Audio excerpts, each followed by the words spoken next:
Bom, pessoal, o domingo marcou o encerramento da caminhada liderada pelo deputado Nicolas Ferreira contra decisões do STF ligadas ao 8 de janeiro e à prisão de Jair Bolsonaro. A mobilização durou 7 dias e percorreu 240 quilômetros de Paracatu, aqui em Minas Gerais, a Brasília. De acordo com a USP, a manifestação reuniu 18 mil pessoas na capital federal. Já fontes ligadas à Secretaria de Segurança Pública do Distrito Federal indicam que o número ficou entre 50 e 100 mil pessoas. No discurso de encerramento, o deputado subiu o tom contra o STF e mirou no presidente do Senado, Davi Alcolumbre. Todo mundo sentiu falta dele falar daquele incidente que aconteceu com um raio no meio das pessoas, mas depois ele postou um vídeo visitando as pessoas que foram feridas no hospital. Bom, Eduardo, essa manifestação que durou praticamente uma semana e terminou ontem lá na capital federal, o que você consegue espremer disso tudo aí? Bom dia para você. Bom dia a você, a todos, boa segunda, boa semana. Ô, Júnior, 7 dias você me perguntava, e a caminhada do Nicolas? Eu disse, deixa caminhar. Para mim, qualquer um que quer caminhar é livre para caminhar. Para mim, não era um fato, mas se tornou, a partir do momento em que ele começou a se deslocar de Paracatu para Brasília. Eu peço a Deus para continuar com essa visão de que, de acordo com o que as coisas acontecem, eu vou enxergando, não tem preconceitos a respeito. E o que se pode depreender, Júnior, depois desses 7 dias, em que ele sabidamente não contou com os holofotes da grande mídia, de grandes veículos de comunicação, eu estou para dizer que eu só vi a Itatiaia lá com o microfone. Eu não vi outros. Eu não vi a nota nos grandes portais de notícia. Vi ontem, né? Depois que o raio caiu, aí exploraram bastante. Então, sem apoio da grande mídia, caminhando, granjeando apoios, alguns exageros, alguns gestos messiânicos, mas no fritar dos ovos, uma multidão em torno dele.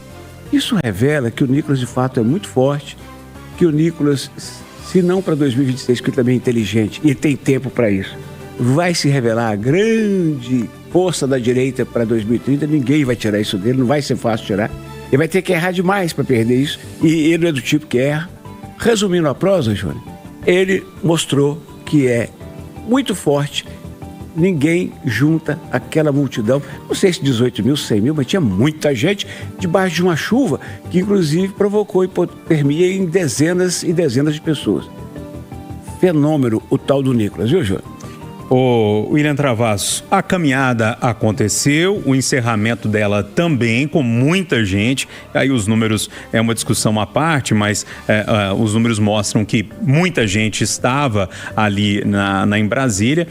Tudo aconteceu. E agora? Bom dia. Muito bom dia, Júnior Moreira. Bom dia, bancada. Bom dia, os ouvintes da Itatiaia. E agora a gente percebe uma liderança dentro da direita que foi capaz, né, de trazer todas as lideranças e dizendo o seguinte, vamos nos unir porque a gente tem um desafio em 2026 que é tirar o PT, que é tirar o Lula, e para isso nós vamos caminhar no movimento Acorda Brasil, pedindo liberdade, justiça. Quando o Nicolas começou essa caminhada, 7 dias, como lembrou bem o Eduardo, eu falava que uma coisa me incomodava. Ele começava a caminhada em Paracatu e não falava da maior mina, né, de ouro a céu aberto no Brasil e do impacto ambiental, o que tem muito a ver com o estado que ele representa e o impacto disso. E isso me incomoda porque quando você passa em Paracatu, você não vê um viaduto, amigo. Você vê uma cidade pequena ao lado de um monstro, de uma mineradora, e eu fico imaginando o quanto essa cidade realmente foi beneficiada ao longo dos anos e o quanto nós mudamos a cara dessa cidade e o que nós podemos mudar na região. Mas isso é um outro papo. Mas fato é que no caminhar do Nicolas, e o Eduardo tocou num ponto importante, a Itatiaia foi, né, e todos os dias aqui no Itatiaia agora, a gente foi monitorando, né, esses 255 quilômetros ao longo dos 7 dias, a gente foi observando como a turma da direita ia se aproximando, como a população das cidades cumprimentava o Nicolas, como ele conseguiu criar uma mobilização que a gente já não via há muito tempo dentro da direita. A direita, ela ficou parada, estagnada depois das pancadas em cima do 8 de janeiro. De 8 de janeiro para cá, a direita foi perdendo força e o Nicolas consegue trazer esse vigor para a área, para a turma. E o mais inquietante é o seguinte, quantas manifestações nós já cobrimos nesse país? Vamos lá. Quantas vezes nós fizemos um cálculo de um público estimado? Aí vem um instituto dá 18 com margem de erro de 12%. A Secretaria de Segurança fala de 50 a 100 mil. Pelo amor de Deus. Aí o deputado fala quase 100. E isso não pode ficar no debate, porque o mais importante é o que esse menino fez. Ele se tornou uma liderança e não precisa mais de ninguém para caminhar. Ô Leonardo Bortoleto, queria te ouvir sobre essa história. Muita gente falando que sim, algo de concreto saiu daquilo ali. Outras pessoas falando que foi uma bela de uma campanha eleitoral nesse ano de eleições. Como é que você olha para isso, hein? Bom dia. Bom dia, Júnior Moreira, aos amigos da bancada, aos ouvintes da Itatiaia. É tudo junto e misturado. Primeira coisa que eu não posso deixar de pontuar: alguém não sabe fazer conta. Ou é 18 ou é 50, mas alguém não sabe fazer conta, ou nenhum dos dois sabe fazer conta. Porque é 18, 50 ou 100, né? Um intervalo pequeno, 50 a 100, e um número esdrúxulo extremamente mal calculado de 18. Mas enfim, isso é muito comum. Aliás, quem resgatar reportagens aí da Itatiaia vai ver que sempre tem um que exalta e o outro que diminui. Nunca é o número certo.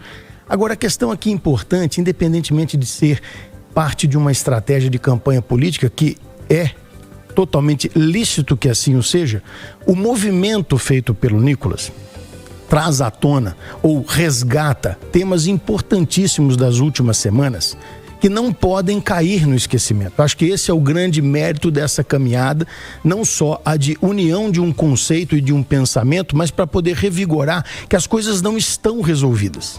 Enquanto a gente estiver aqui ainda falando de Banco Master, dos problemas do STF, de injustiças praticadas, de extremos agindo aqui no Brasil, a gente tem que continuar falando disso para que esse cenário mude. E essa caminhada do Nicolas traz uma novidade. A novidade é aquela que o Travasso acabou de dizer.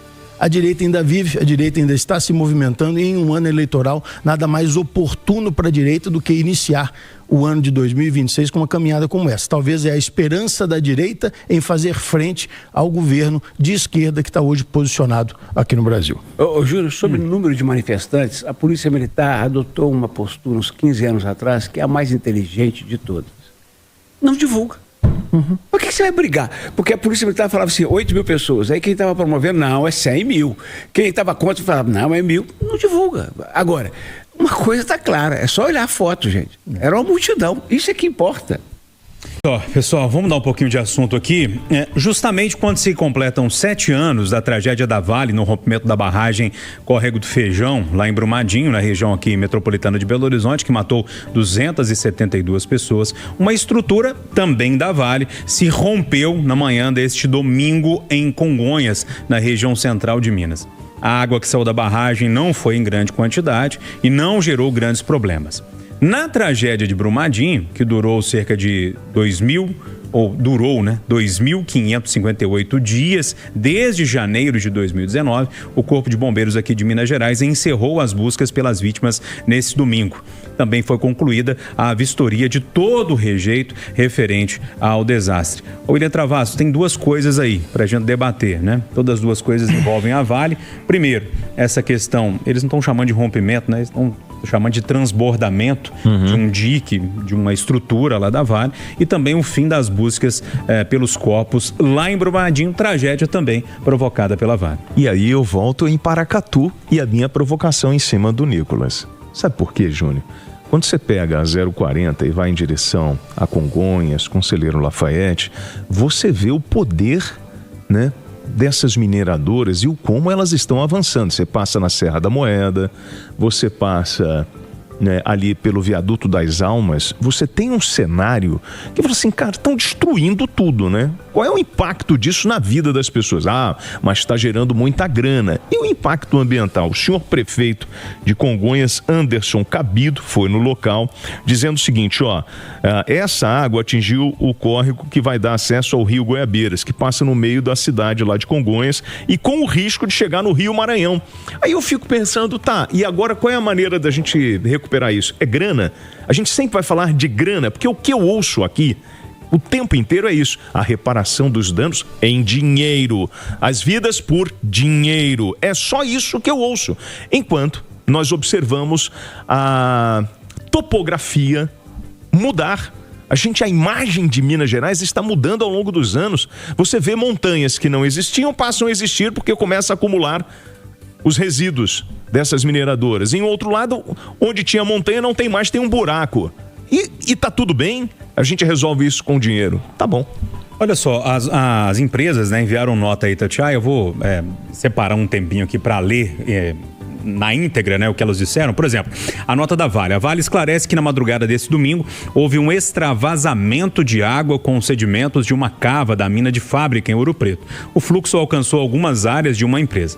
Pessoas e a comunidade da região não foram afetadas. Como é de praxe, ainda segue a nota. Nessas situações, a Vale já comunicou os órgãos competentes e prioriza a proteção das pessoas, comunidades e meio ambiente. As causas do extravasamento de água estão sendo apuradas. A Vale reforça ainda, segundo a nota, que o ocorrido não tem qualquer relação com as barragens da empresa na região, que seguem sem alterações nas suas condições de estabilidade e segurança e também monitoradas 24 horas por dia, 7 dias por semana. Já a CSN Mineração disse o seguinte: na madrugada de hoje, está falando de ontem, né, de domingo, houve uma ocorrência em uma cava pertencente à mineradora Vale, o que provocou um alagamento de áreas na unidade Pires, em Ouro Preto, de propriedade da CSN Mineração, incluindo o almoxarifado, acessos internos, oficinas mecânicas, área de embarque, entre outras áreas e atividades. Importante ressaltar que todas as estruturas de contenção de sedimentos da CSN Mineração estão operando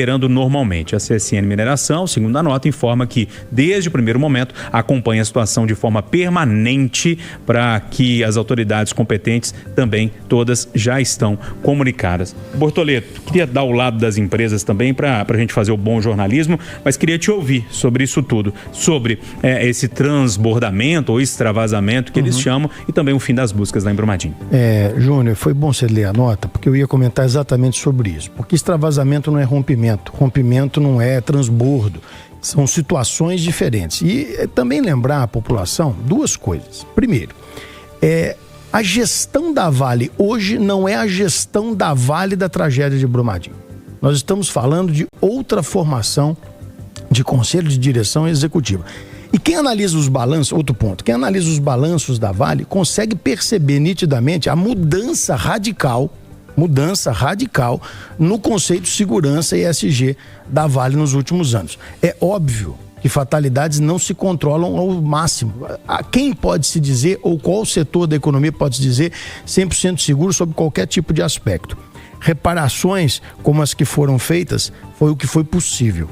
Eu fui um grande crítico, inclusive, à época na gestão da Vale, sobre o que aconteceu em Brumadinho, mas eu não posso hoje, com os números que tem, com o que ocorreu e já analisando tudo que a Vale vem fazendo de mudança na sua gestão, dizer que isso aqui é um ato de descaso ou um ato de não comprometimento da Vale com as pessoas, com o ESG, com segurança.